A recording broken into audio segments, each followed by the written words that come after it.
მოგესალმებით, ეთერშია Business Insider, რადიო სივრცის ეთერში ტრადიციულად 4 შაბათს 5 საათზე Business Insider-ი წარმოგიდგენთ ეკონომიკის სიახლეებს, ვისაუბრებთ აქტუალურ საკითხებზე, რა თქმა უნდა, სტუმართან ერთად, თუმცა ბუნებრივია, ვიდრე სტუმართან ერთად ვისაუბრებდეთ, ტრადიციულად გავაკეთოთ მიმოხილვა მიმდინარე კვირის, მიმდინარე პერიოდის აქტუალური საკითხების, ჩვენ გარკვეულწილად ვისაუბრეთ წინა კვირის განმავლობაში სწორედ იმ დღეს იყო დადებული, ასე ვთქვათ, ახალი ინფორმაცია, რომელიც შეეხებოდა პირდაპირ უცხოურ ინვესტიციებს, კიდევ ერთხელ რომ შევეხოთ არსებულ ვითარებას, რომელიც ჩვენ გქონდა 2024 წლის მესამე კვარტალში, ანუ ბოლო მეოთხე კვარტალში, მესამე კვარტალთან შედარებით პირდაპირ უცხოურ ინვესტიციების ზრდა დაფიქსირდა და საკმაოდ სოლიდურია სხვათა შორის ამ ნაწილში და რატომ არის კიდევ ერთხელ ეს მნიშვნელოვანი ნაწილი, ვინაიდან სწორედ მესამე კვარტლის შემდგომ პერიოდში იყო განსაკუთრებით აქტიურად აპოკალიფსური სურათის დახატვა იმასთან დაკავშირებით,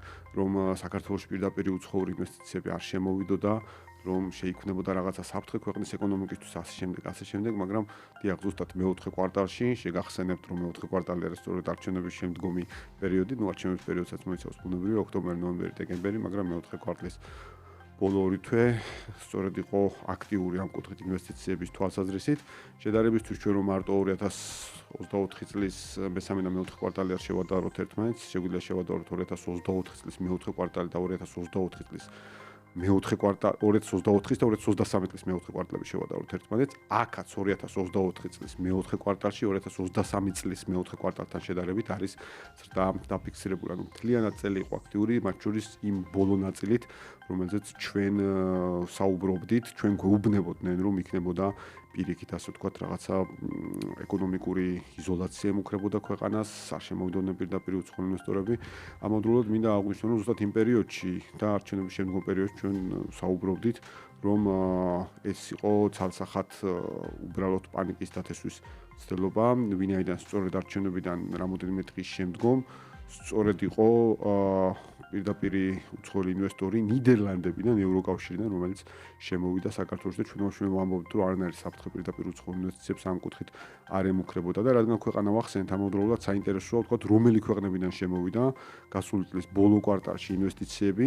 ძალიან საინტერესო ტენდენციაა, რომ ძირითადი ინვესტორი ქვეყანა არის გაერთიანებული სამეფო 60%, მალტა 18%, ნიდერლანდები თითქმის 10% და შეერთებული შტატები 6.5%. ანუ ჯამში ჩვენ ჯამურ სურათს რომ შევხედოთ, გასული წლის ბოლო კვარტალში ინვესტიციების 95% შემოვიდა დიდი ბრიტანეთიდან, ევროკავშირიდან და შეერთებული შტატებიდან. 95.4%. ანუ როცა ჩვენ გვეუბნებოდნენ რაღაც ეკონომიკურ იზოლაციაზე, აი ამ პერიოდის განმავლობაში ინვესტიციები სწორედ აი ამ ქვეყნებიდან შემოვიდა, რომელსაც ჩვენ ვახსენეთ. რადგან დიდი ბრიტანეთი ვახსენეთ, ზოგადად უნდა აღვნიშნოთ, რომ ლონდონის საფონდო ბირჟაზე თუ ჩვენ შევხედავთ ბოლო 6 თვის ტენდენციებს, წარმოდგენილი სამივე ქართული კომპანიის აქციების ფასი ზრდა არის დაფიქსირებული, ერთადერთი სხვათა შორის ბოლო 6 თვის გულისხმობ ამ შემთხვევაში, რომ წელში 2 ვარდნაა დაფიქსირებული, მაგრამ ბოლო 6 თვის განმავლობაში ერთადერთი ვარდნა სადაც არის დაფიქსირებული, ეს არის სწორედ წინასაარჩევნო პერიოდიდან, აი ეს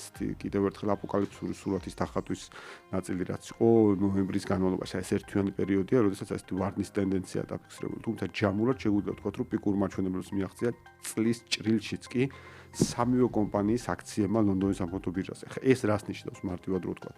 ეს ნიშნავს შემდეგს, რომ ამ აქციებში ინვესტირებას ახდენენ არაპირობითად მხოლოდ საქართველოს მოქალაქეები, პირიქით, როცა ლონდონის საფონდო ბირჟაზე კომპანიები წარმოადგენენ, მაშინ ინვესტირებას ახდენენ წამყვანი უცხოელი ინვესტორები, მათ შორის სადღაც ეს იყოს ფიზიკური პირები და ასე შემდეგ. ანუ ეს ნიშნავს რას, რომ ადამიანები, ინვესტორები ფულს დებენ კომპანიებში, რომელსაც ენდობიან და ენდობიან იმ ქვეყანას, რომელი ქვეყანაც ეს კომპანიები არიან. ანუ ამ შემთხვევაში ენდობიან საქართველოს.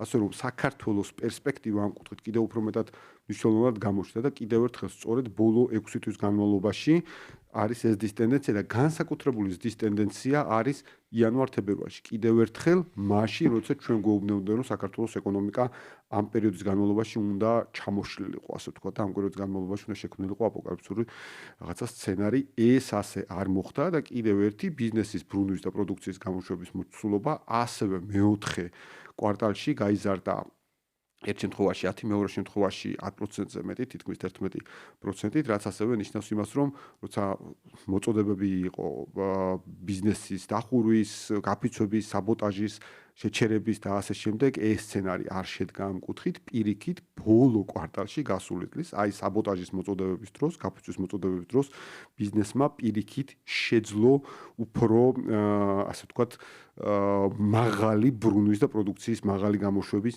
დაფიქსირება და ბოლოს კიდევ ერთხელ ჩვენ არაერთხელ აგვინიშნავს, რომ საერთაშორისო საფინანსო ინსტიტუტები საქართველოს ეკონომიკას აძლევენ მაღალ შეფასებას, მაგრამ ყველაზე უფრო საინტერესო ამ კუთხით ორი საერთაშორისო საფინანსო ინსტიტუტი შეგვიძლია გამოყოთ, ორი წამყვანი საერთაშორისო საფინანსო ინსტიტუტი, მსოფლიო ბანკი, რომელმაც ივნისის შემდგომ იანვარში გადახედა საქართველოს ეკონომიკის ზრდის პროგნოზს 20-25 წლისთვის და 1%-ით გაზარდა. ანუ 1/5 თუ ჩვენ გვეუბნებოდნენ, რომ საქართველოს ეკონომიკა და ამას ამბობდნენ ადგილობრივ სამწუხაროდ საქართველოს მოქალაქეები და ყველა ამოიცნობს საკუთარ თავს, რომ საქართველოს ეკონომიკა უნდა ჩამოშლილიყო. ამ პერიოდის განმავლობაში სოფლიო ბანკმა თქვა იანვარში, რომ იმდენად კარგად მიდის საქმე, რომ 1%-ით გაზარდეს ეკონომიკური ზრდის პროგნოზი.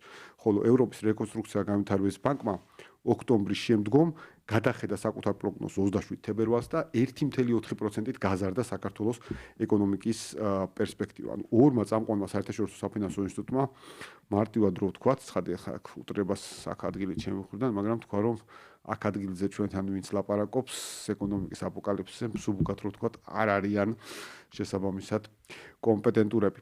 თუმცა ჩვენ ახლა უნდა ვისაუბროთ დღევანდელ ჩვენს მთავარ თემაზე, ძალიან საინტერესო ნაწილზე, საკითხზე, რომელიც თითოეულ ჩვენგანს, უამრავ ჩვენგანს ეხება, რომელიც დაკავშირებულია როგორც ჩვენს გადაადგილებასთან, ტურისტების შემოსვლასთან საქართველოში, ჩვენ ვისაუბრებთ აეროპორტების ნაწილზე, მათ შორის ვიცით, რომ ახლო პერსპექტივაში დაგეგმილია ახალი საერთაშორისო აეროპორტის მშენებლობა თბილისში. ბატონი ირაკლი ქარქაშაძეა ჩვენი სტუმარი. მოგესალმებით ბატონო ირაკლი, საქართველოს აეროპორტების გაერთიანების გენერალური დირექტორი და პირველი კითხვით გადმოვალ თქვენთან ზუსტად როგორია უახლოესი და უახლესი მონაცემები, მგზავრთა ნაკადის სტატისტიკა, რომელიც ახლა ამ პერიოდში გვაქვს დაფიქსირებული ჩვენს ხელთ რაც გვაქვს.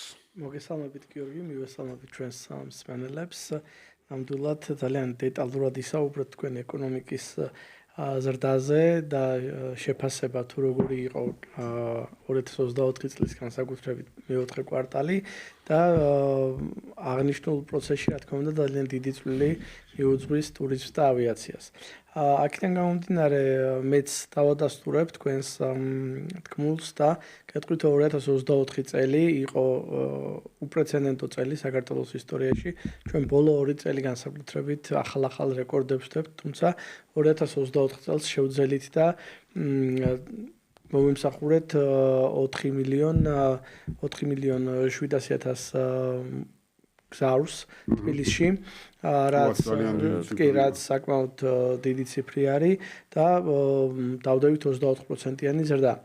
ხოლო თავი რომ დავანებოთ 2024 წელსაც და გავაკეთოთ დაშვება, რომ აპოკალიფსი უნდა დამდგარიყო ჩვენს ეკონომიკაში და გზავრთა ნაკადი უნდა დაკლებულიყო, ესეც არ გამართლდა საბედნიეროდ და უკვე 2024 წლის იანვარსა და თებერვალის ჭრილში, ანუ 2 თვის ჭრილში ჩვენ გვაქვს 9%-იანი ზრდა გზავრთა ნაკადის მხრივ და დაახლოებით 80,000 მგზავრით მეტი ჩამოვიდა, ვიდრე 2024 წლის იმავე პერიოდში.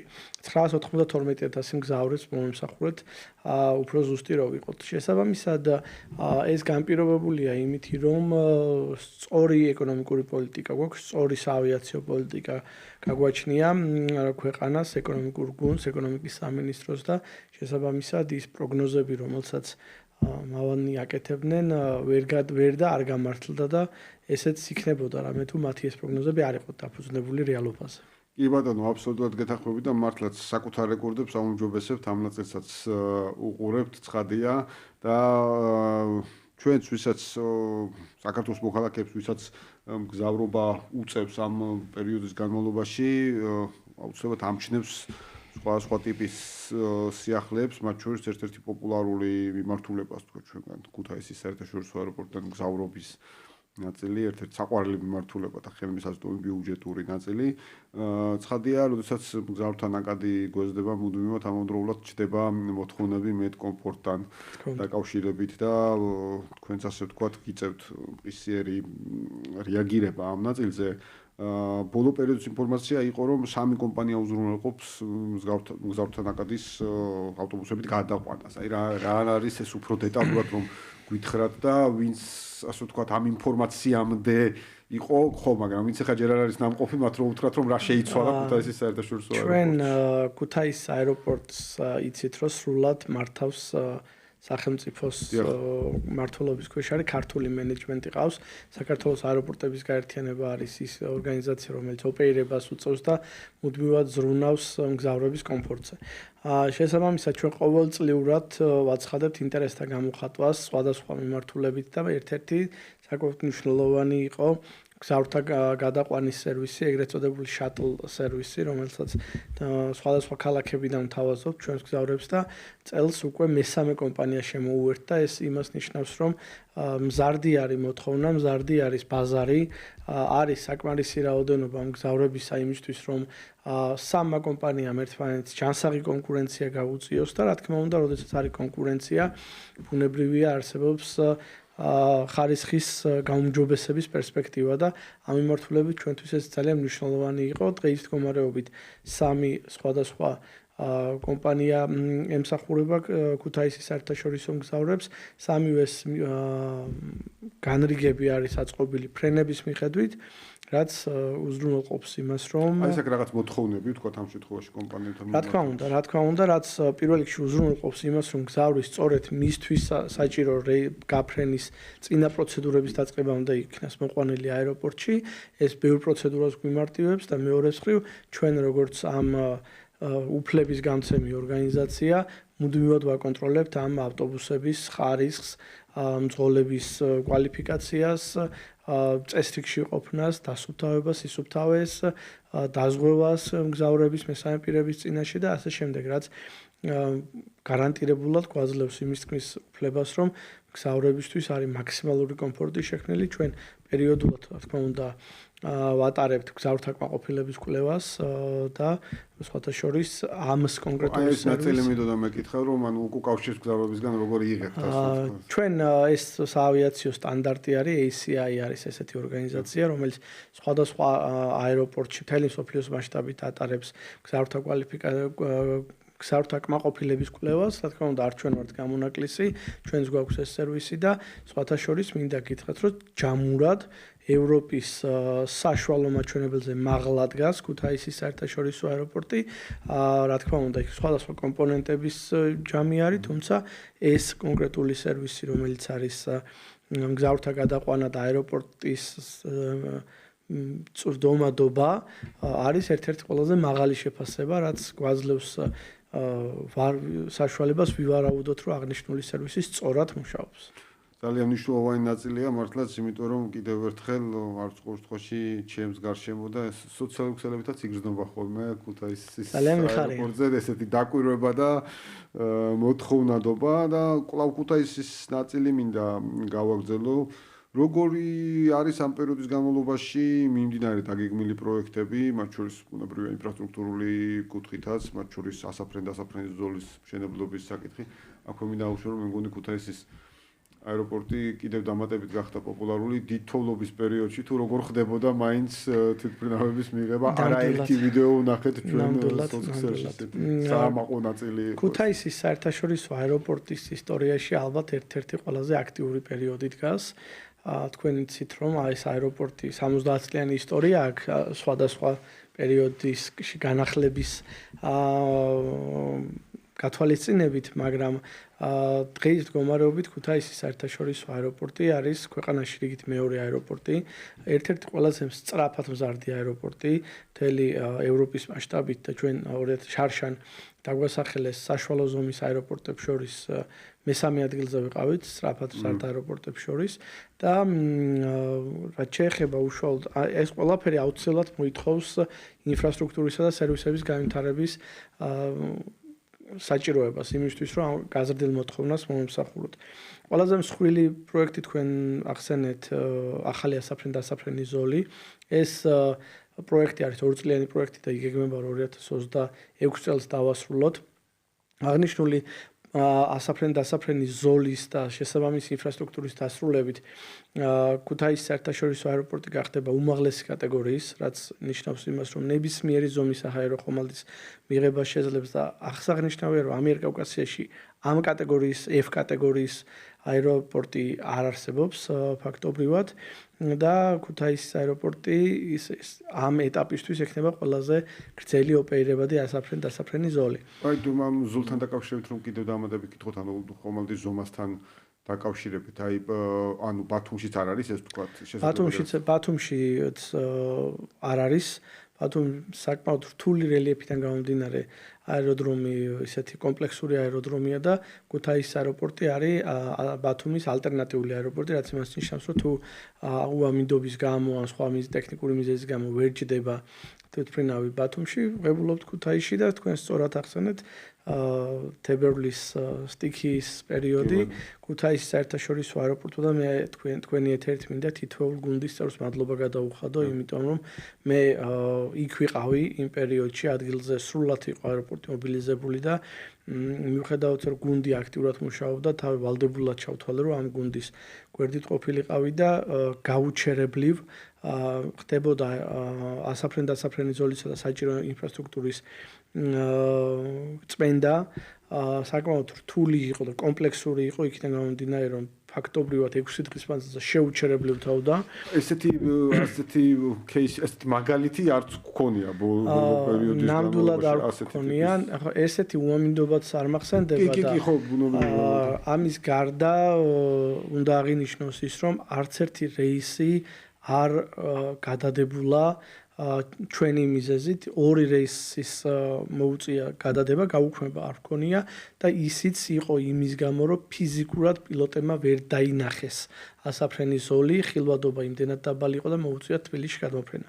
დანარჩენად სრულად გეგმის მიხედვით მომემსახუროთ ყველა რეისს, გავუშვით სხვადასხვა უნდა ითქვას, რომ შესაძაც ბრიფინგები ანუ განხილვები ჰქონდა პილოტებს ცოტა ისე იყო სკეპტიკურად იყვნენ განწყობილი რომ ესეთ ამინდში ვერ შეძლებდნენ თუმცა ჩვენ სრული მობილიზაცია ჰქონდა სპეცტექნიკამ აეროდრომის სამსახურმა ძალიან აქტიურად იმუშავა და ფაქტობრივად გზავრებისთვის აეროპორტმა ჩვეულ რეჟიმში განაგრძო გარდა საოპერაციო ნაწილისა, რაც აეროდრომისა პირდაპირ გეტყვით, მანქანები იყო ჩაფლული და პარკინგიდან მანქანების გამოყვანაზეც კი სპეცტექნიკა დაგვრჩერდა.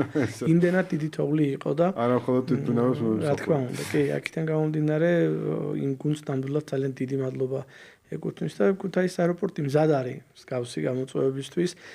ჩვენ ძალიან აქტიურად ვახდენთ იმ საკითხების მოგვარებას, სპეცტექნიკა იქნება თუ პროცედურები თუ რესურსების მობილიზება, რომელიც ნებისმიერ კრიტიკული სიტუაციისთვის მოგვამზადებს და ამის გარდა, რა თქმა უნდა, რაც უშუალოდ გზავრებს ეხებათ, ჩვენ ძალიან მალე დავაანონსებთ და უკვე პრინციპში ხელმისაწვდომი იქნება ამ გზავრებისთვის self backdrop-ი, ეგრეთ წოდებული ბარგის თვითჩაბარების სერვისი, თვითრეგისტრაცია აეროპორტში, რაც რა თქმა უნდა დააჩქარებს, უფრო გააკომფორტულებს, იცით რომ უკვე მუშაობს და ეგრეთ წოდებული ელექტრონული იგეითები, რაც იმას ნიშნავს, რომ წინასწარ ბორდი კარდის არსებობის შემთხვევაში უკვე რეგისტრაციის გარეშე შეიძლება მგზავრები და ეს უკვე სატესტო რეჟიმში არის ჩვენი მხრიდან სრულად აქვთ მზადყოფნა ამას ავიაკომპანიებთან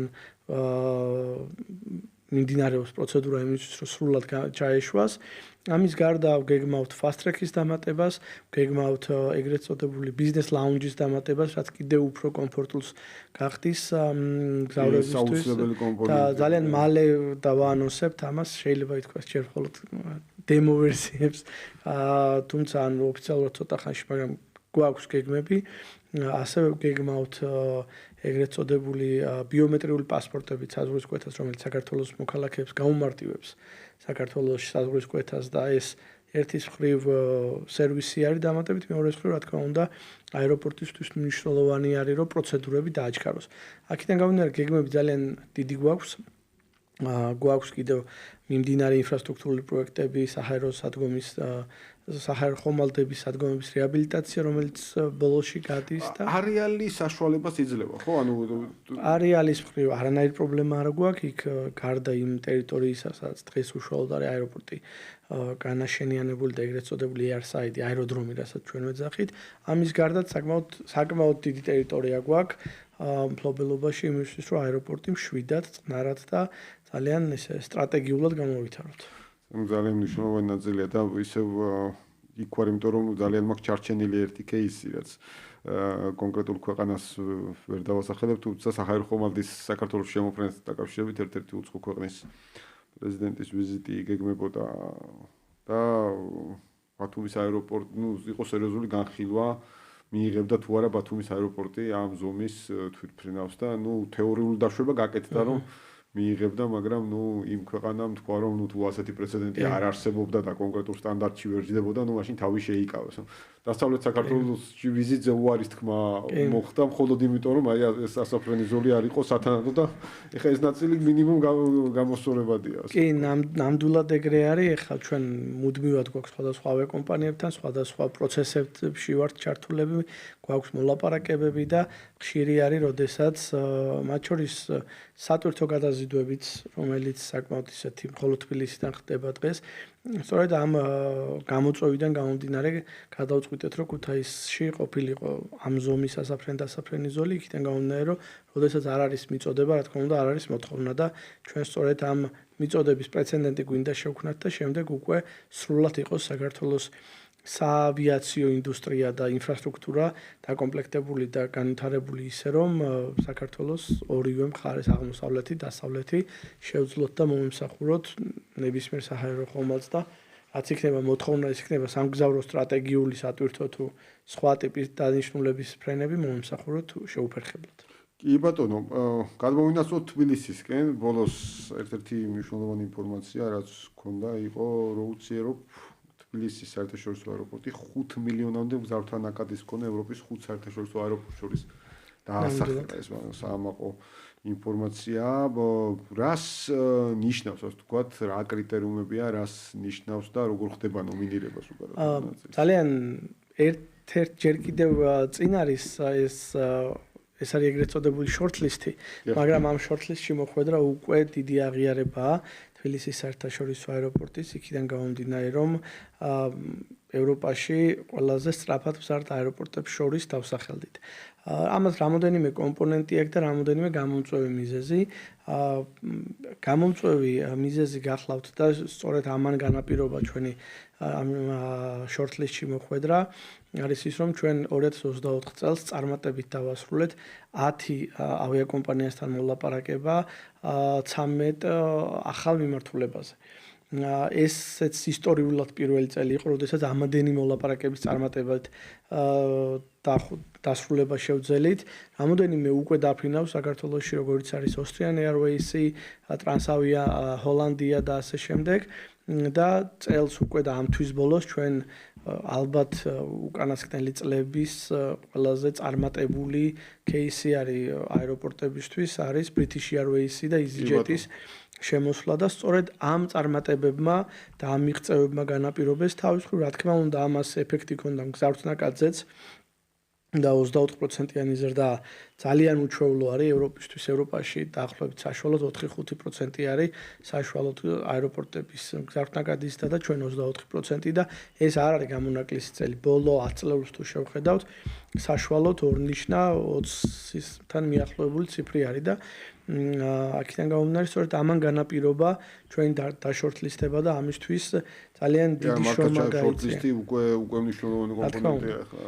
გამარჯვებას რაც შეეხება, გამარჯვებისთვის ავიაკომპანიები უკვე ხმას აძლევენ 5 აეროპორტს შორისა ვართ, მათ შორის არის ლონდონის, ესპანეთის აეროპორტები და ავიაკომპანიები მიცემენ ხმას მათთვის. აქ მეორე მხრივ ერთ-ერთი მნიშვნელოვანი კომპონენტი არის მარკეტინგული კამპანიები, რომელიც ამ ავიაკომპანიებთან მოლაპარაკებისას გამოვიყენეთ, ან ვაწარმოეთ, ან გაუზიარეთ. სწორედ მათი ემოციებიდან გამომდინარე ისინი ხმას მისცემენ გამარჯვებულს, რომელიც აპრილში სევილიაში გამოცხადდება და მე წარმატება მინდა უსურვო თბილისის საერთაშორისო აეროპორტის გუნდს მთლიანად აქ გულისხმობ როგორც ოპერატორს, ისე ჩვენი კომპანიის თანამშრომლებს, ვინც საკმაოდ დიდი რესურსი ჩადო იმისთვის, რომ წარმატებით დაგვესრულებია ის 10 ავიაკომპანიასთან მოლაპარაკება, რომელიც უკვე შედეგს თვის ბოლოს უკვე მაქსიმუმ აპრილში ყველა დავინახავთ. ვუერთდები ბუნებრივია წარმატების სურვილებს ამ ნაწილში და მართლაც თუმცა კიდევ ერთხელ ამ დაგეთანხმებით რომ უკვე წარმატების ნაწილია ეხლა რაც ლაპარაკია ხუთ საუკეთესო აეროპორტ შორის მოხვედრაზე პატარა ქვეყნისთვის განსაკუთრებული ნაწილია და მით უმეტეს იმ ტემპის მგზავრთ ნაკადის ზრდა როგორც თქვენ ახსენეთ პროცენტულად 4-5 ჯერ მეტ მაჩვენებელს საშუალოდ შეიძლება იყოს დასახელებული. რამოდენიმე ახალი მიმართულება ვახსენეთ, თუმცა ვიდრე გადავალთ ასე ვთქვათ სხვადასხვა ნაწილზე პირველი რაც მინდა გკითხოთ არის ატირაუს მიმართულება. ამ შემთხვევაში როგორ იქნება სიხშირე ზოგადად და როდის ვიწყებთ ფრენებს ამ ნაწილში? საფხულის სეზონიდან, წლევანდელი წლის საფხულის სეზონიდან უკვე ატირაუს მიმართულება დაგვემატება.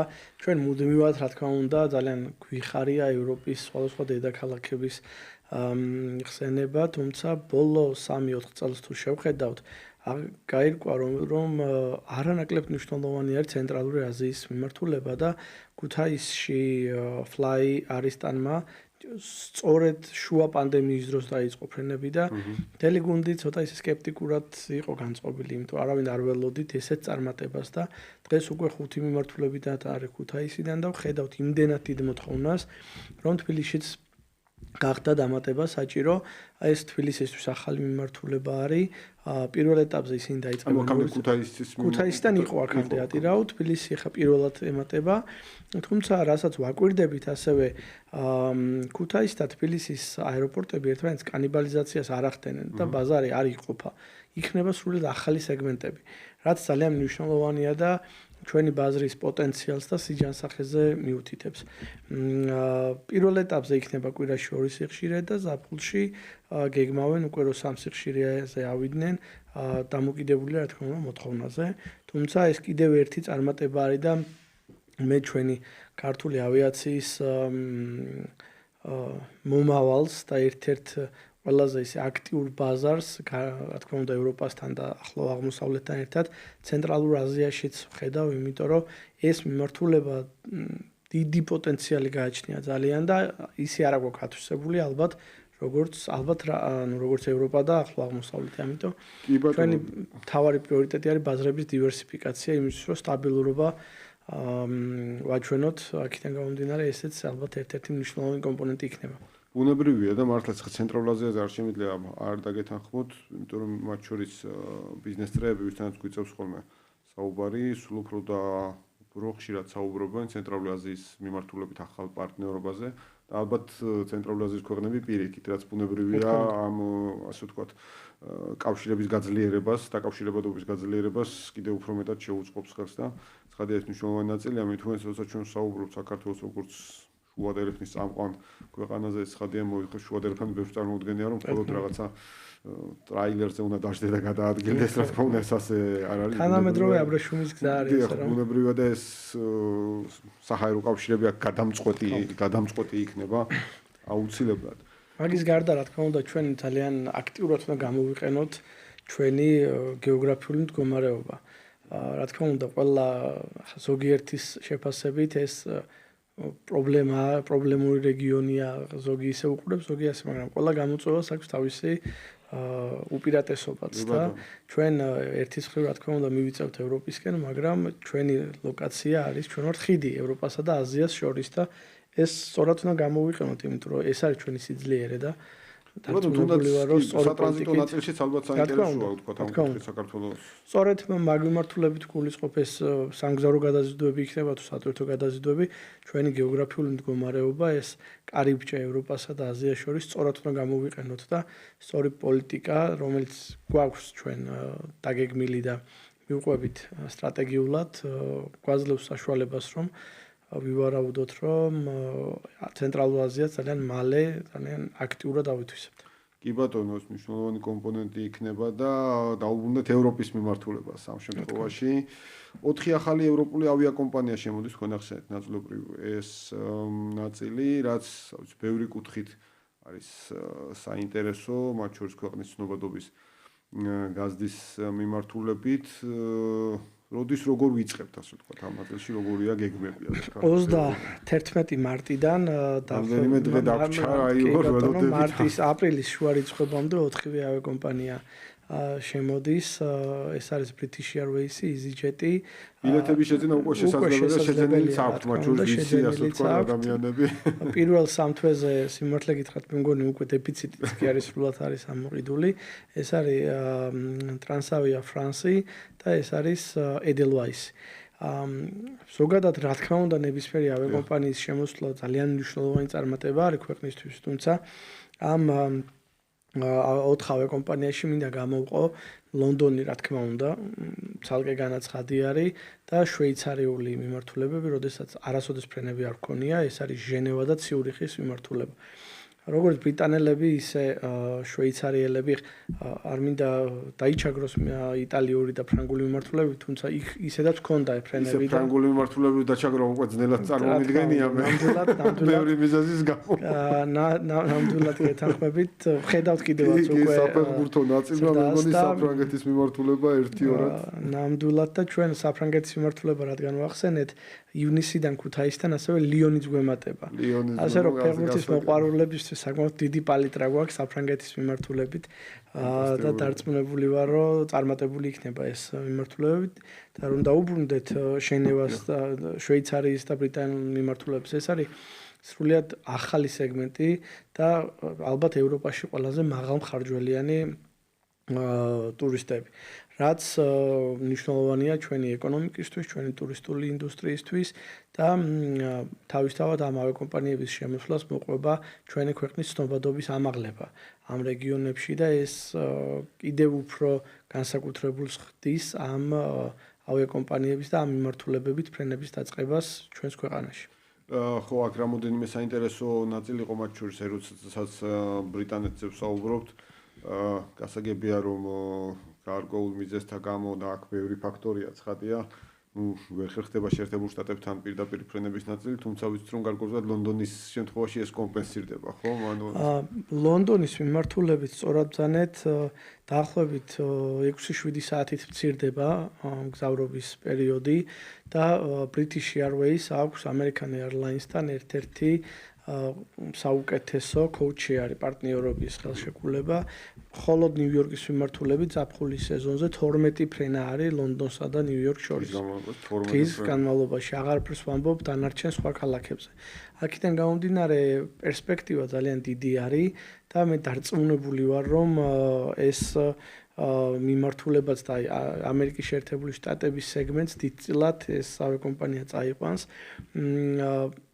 British Airways-ის შემოსვლა ასევე ბიზნეს მისცემს და გაამარტივებს ამერიკულ გადამზიდავებთან მოლაპარაკებას. ნებრივი სტატისტიკაც სხვანაირად გაჩნდება, ასე ვთქვათ, დათვლადი იქნება. რა თქმა უნდა და ჩვენი მიზანი და მე როგორც ვიცი, ტურიზმის ადმინისტრაციას თავის ცალკე გეგმებიც აქვს იმისთვის, რომ არა მხოლოდ ბრიტანეთში, არამედ ამერიკის შეერთებულ შტატებშიც აწარმოოს კამპანიები იმისთვის, რომ ცნობადობა გაზარდოს და აქ ეს ძალიან სიმბოლური ალბათ, მაგრამ მნიშვნელოვანი კომპონენტი არის ის, რომ გამომდინარე იქიდან, რომ ბრიტანეთს ავიახაზებს და American Airlines აქვთ კოუჩიარი და პარტნიორობის ხელშეკრულება, ზოგადად ამერიკის ბაზარი ცოტა განსხვავებულია სხვა ბაზრებისგან.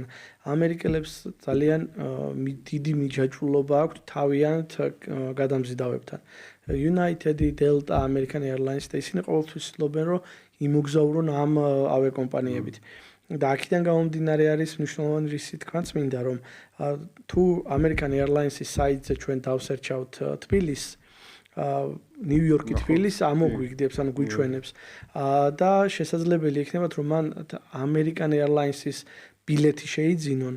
თუმცა ფრენას რა თქმა უნდა შეასრულებს British Airways-ი და ეს სამოხმარებლო ლოიალობა, ასე ვთქვათ, არ ხდება. კი, ანუ სამოხმარებლო ლოიალობაც ამ ყველაფერში ასახული იქნება და კიდევ ეს ძალიან ტექნიკური და სიმბოლური დეტალი არის, თუმცა ჩვენ გვიწევს ესეთ დეტალების გათვლაც და ესეთ დეტალებზე ფიქრიც აქედან გამომდინარე. მეორე მხრივ ემოციურიც არის American Airlines-ის საიტზე თბილისი რო ისერჩება. როგორია, რა თქმა უნდა, საამაყო ნაწილია ჩვენთვის ბუნებრივია, პატარა ქვეყნისთვის ეს ყველაფერი ესეთი განსაკუთრებულად ემოციურია ხოლმე. და ბოლოს მინდა გითხოთ ძირითად პრიორიტეტებზე, რომელიც გაქვთ მიმდინარე წელს 2025 წელს, ნუ ჩვენ მთელ რიგ ნაწილზე ბუნებრივია ვისაუბრეთ, მაგრამ მაინც ყოველთვის როგორც თქვენ თქვით, რომ საკუთარ რეკორდებს აუმჯობესებთ, მოთხოვნებით მეტი ჩდება. წყალებში თქვენი ბრალია. კი, თამასა საკმაოდ მაღლა ავწიეთ და მეორეც რა თქმა უნდა ჩვენთვისვე გამოწვევა საშინაო დავალებები უფრო და უფრო გვირთულდება. წელს მე გამოვყოფდი და ზოგადად ჩვენი კომპანიის სამ პრიორიტეტს, ეს არის მუდმივი ხარისხის გაუმჯობესება და ხარისხში გულისხმობ სერვისების რაოდენობა, სერვისების გათანამედროვეობა და გზავრის მომსახურების დროის გაუმჯობესება. ეს მუდმივი პროცესია ჩვენთვის. აქ გულისხმობ როგორც რეგისტრაციას, ისე უსაფრთხოებას, პროცედურებს, რომელსაც გზავრი გადის. მეორე არის, რა თქმა უნდა, კიდევ უფრო მეტი ავიაკომპანიის შემოყვანა და ბაზრების დივერსიფიკაცია. და რა თქმა უნდა შესაბამისად გზავრთან გადის ზრდა და მესამე რა თქმა უნდა მსხვილი ინფრასტრუქტურული პროექტები, რომელიც მნიშვნელოვანი არის რომ განვახორციელოთ იმისთვის რომ გაზრდილ მოთხოვნას ავუწყოთ ფეხი და გარდა მოთხოვნის მოთხოვნაზე დაწევისა ასევე შევქმნათ ახალი შესაძლებლობები ჩვენს ყველა აეროპორტში. ნუ ფაქტია რომ ამ კუთხით ასე ვთქვათ თბილისის საერთაშორისო აეროპორტი ერთის მხრივ გზავრთ ნაკატის გაზდასთან ერთად მეორეს მხრივ მოითხოვს მაგრამ აქვე ალბათ თანდათან წამოვა ეს ეტაპი რომელსაც ქვია ახალი საერთაშორისო აეროპორტის მშენებლობის ნაწილი და სწორედ ამ გაზრდილმა მოთხოვნამ და ამ სერვისების აუცილებლობამ დააყენა აღნიშნული საკითხი დღის წესრიგში ამას ალბათ ცალკე გადაცემა ჭირდება რომ უფრო დეტალურად ვისაუბროთ ამ მიმართულებით, თუმცა ეს ერთ-ერთი ყველაზე ამბიციური და მე ვიტყოდი ალბათ ისტორიული პროექტი იქნება ჩვენი ქვეყნისთვის აღნიშნული თბილისის ახალი საერთაშორისო აეროპორტის მშენებლობა. კი ბატონო, ნამდვილად, იმიტომ რომ ყველაზე მნიშვნელოვანი რაც არის ის რომ თბილისის ახალი საერთაშორისო აეროპორტის მშენებლობის საკითხი დღის წესრიგში დააყენა არა ასე ვთქვათ ზოგადად ესეთ ფასადურმა რეალობამ რომ რაიმე ახალი შენობა გვჭირდება, არამედ იმ მოთხოვნამ, რომელიც რეალურად შეიქმნა და თუ ჩვენ გვინდა რომ ამ გამოწვევებს პასუხოთ, ქუთაისის საერთაშორისო აეროპორტში მე როგორც ხვდები, ამიტომ ვიკითხე არეალი იძლევა თუ არა, გაფართოების მეტი საშუალება იყო. აქ ნამდვილად გვჭირდება თბილისის შემთხვევაში ახალი ლოკაციაზე ხშირად ისმის ხოლმე კითხვა რომ აი რატომ შეირჩა ახალი ლოკაცია თქვა სხვა ტერიტორია, ნუ იქ გაფართოების შესაძლებლობა ფაქტიურად კი, ეგ მნიშვნელოვანი საკითხია, ესეც გავმარტოთ, რადგან აქტუალური საკითხია. ქუთაისის აეროპორტი პირველ რიგში ურბანული განვითარებიდან არის მოშორებული დაახლოებით 14-15 კილომეტრით ყველაზე ახლო დასახლებული პუნქტიდან. მაგის გარდა რელიეფით საშუალებას გვაძლევს, რომ განვითარდეთ სხვადასხვა მიმართ. 4-ვე მხარეს შეგვიძლია ქუთაისის აეროპორტის განვითარება. რაც შეეხება თბილისის აეროპორტს, ერთის მხრივ თბილისის აეროპორტს უკვე ქალაქი ემიჯნება და ურბანული განვითარება ძალიან ახლოს არის.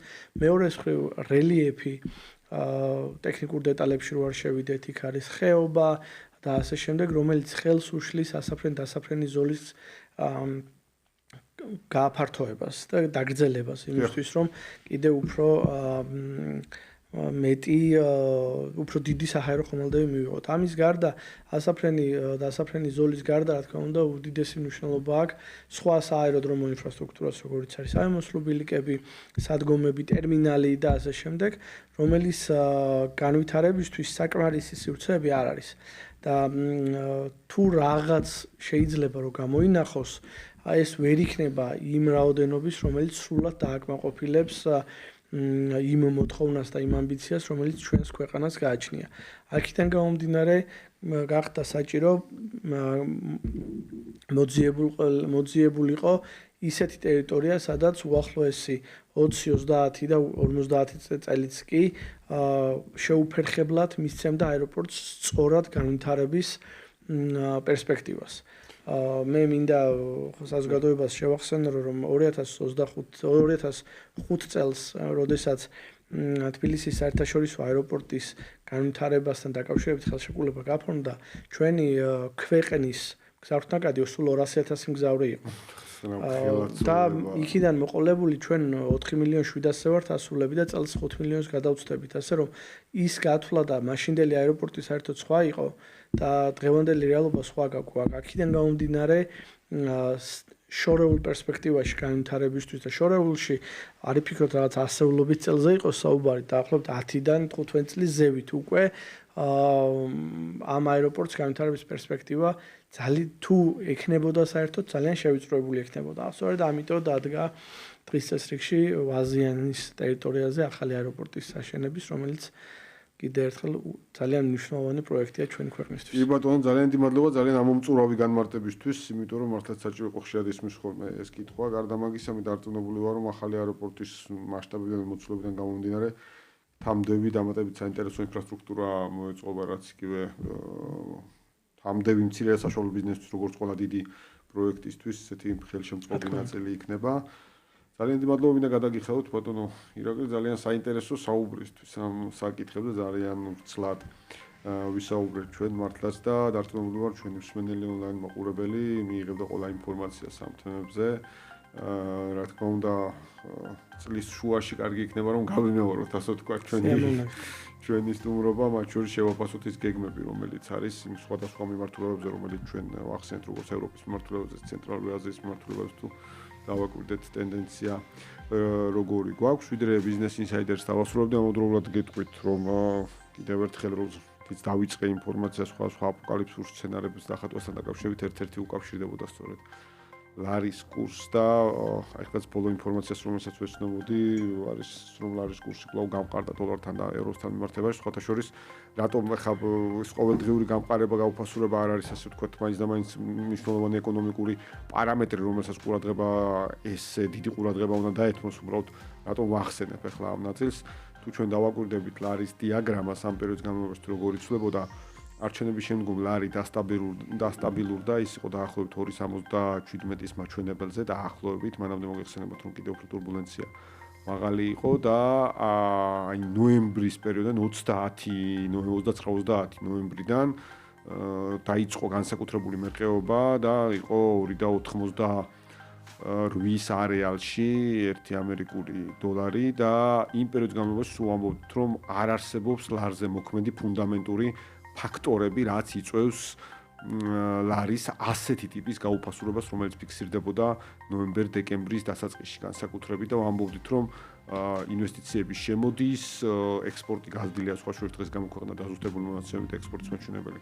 გაზრდილია ამ ნაწილში, ბუნებრივია ტურისტების შემოსავლების ნაწილში ჰქონდა საკმაოდ სოლიდური და სარეკორდო ზრდა და შესაბამისად გადმორიცხობის ნაწილში არ იყო ისეთი ცვლილება, რასაც შეიძლება სხვადასხვა ფაქტორებიდან გამომდინარე ემოქმედა. ზუსტად ამიტომ ჩვენ ვახსენებდით, რომ ეს იყო სპეკულაციური რყევა, რომელიც სამწუხაროდ დააზარალებდა მხოლოდ საქართველოს მოქალაქეებს, რომლებიც ნაჩქარევად შეიძებდნენ დოლარს, რომელიც დოლარს მერე უკან დაჭირდებოდათ უკან გადმოტანა, ასე ვთქვათ, ლარში. აი მაგალითად, სხვმა კომპანიებმა საერთოდ არ მოახდინეს დეპოზიტების ლარში განთავსებული დეპოზიტების გადოლარება, ასე რომ ვთქვათ, ასე ტერმინი რომ გამოვიყენოთ, დოლარიზაცია, უფრო ის ეკონომიკური ტერმინით რომ ვთქვათ, ვინაიდან სხვმა კომპანიებმა კარგად იცოდნენ, რომ ფუნდამენტური ფაქტორები ლარზე არ მოქმედებდა და ბუნებრივია ეს სიტუაცია დასტაბილურდებოდა. მაგრამ სამწუხაროდ დაზარალდნენ ის ადამიანები, რომლებიც აი ამ პანიკას აყვნენ, რომელიც იყო არასწორი მოწოდებებიდან გამომდინარე და ახლა როდესაც დოლარიდან უკან გადმოტანა გვჭირდება ლარში, საშუალოდ 10-12 ლარის დანაკარგი არის ამ შემთხვევაში და ყოველთვის ამას მინდა ხოლმე ხაზი გაუსვა და ვცდილობ ხოლმე მათ შორის პანიკების დროსაც ეს აუხსნა, რომ თუ არ არის ფუნდამენტური ფაქტორები და ლარის კურსის რყევა ყოველთვის არის დროებითი ამ შემთხვევაში და ეს უკავშირდება ხოლმე გარკვეული ტიპის მონოდინებს და აი ამისი ანარეკლი ახლა ზუსტად იმ მაჩვენებელს დაუბრუნდა ლარი ბოლო კვირების განმავლობაში, განსაკუთრებით ბოლო 2 კვირის განმავლობაში, როგორც ეს იყო მაგალითად 30 ნოემბრამდე არსებული პერიოდი. ამიტომ მე დარწმუნებული ვარ, რომ როგორც ბევრ საკითხში საქართველოს ეკონომიკა სამოხარებულო ნაწილშიც კიდევ უფრო მეტ მდგრადობას შეიძენს გამოწვევების მიმართ. დღეს ბიზნეს ინსაიდერი რადიო სივრცის ეთერში ამით დასრულებულია. ჩვენ დავბრუნდებით ტრადიციულად შემდგომ 4 შაბათს 5 საათზე. დიდი მადლობა რომ გიყურებდით და გვისმენთ.